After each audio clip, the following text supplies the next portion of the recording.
Hi everybody, it's December 29th, 2025.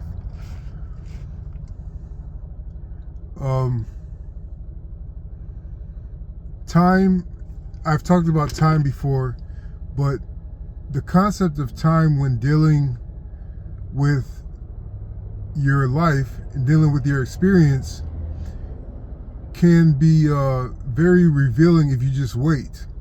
Because the way that time works for us, the occurrences in our lives come to us when we move forward.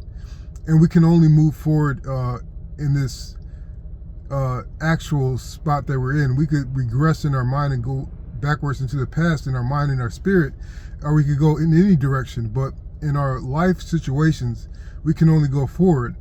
And the good thing about that in the concept and the actual experience we have with time is that if you wait long enough, eventually change occurs. Eventually answers come.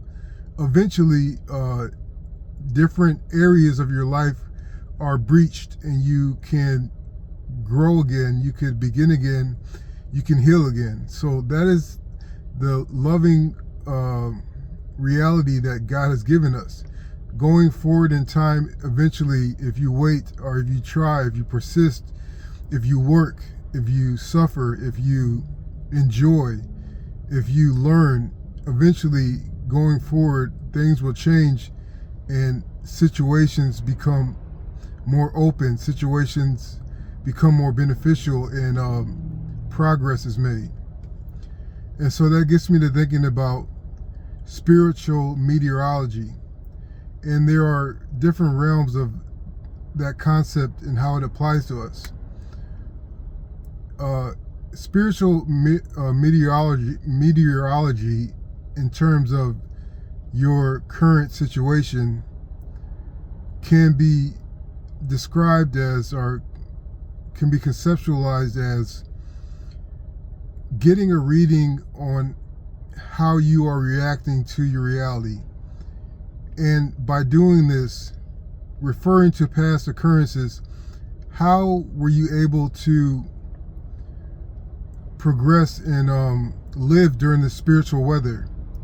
And so this terms of spiritual meteorology is just the science of knowing yourself, the science of knowing how things work in relation to you. Because for other people, the way that they are constituted, the way that they are structured, their reactions to the same situations that you go through can be completely different or different enough to be significant. So when you are studying the weather of your own life and how you live and how you interact with it, you could make adjustments in order to place yourself in certain spots where things are going to be more conducive to progress, more conducive to whatever it is that you are seeking. And so the second arena or sphere of spiritual meteorology is relationships. And this is more complex because you need to know how the person in question, how they react to certain situations and how they react to you, and how they react to you in certain time spans or in certain set up social arrangements.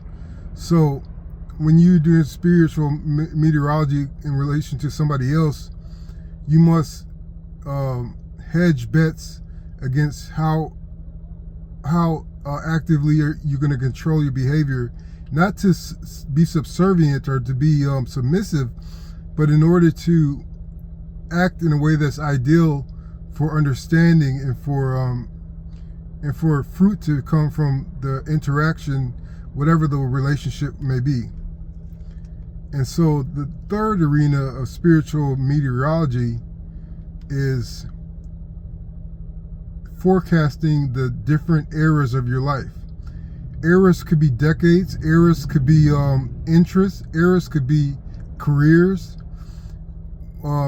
Forecasting and planning and consolidating the different eras of your life is is not necessarily the most important thing, but if you know what you are looking forward to, if you know what is coming down the pipeline, if you know that there's trouble coming, or if you know there's windfalls coming, or you know if you have to move, or you have to rearrange any relationships or any vital installments in your life, this forecast can prepare you to brace yourself.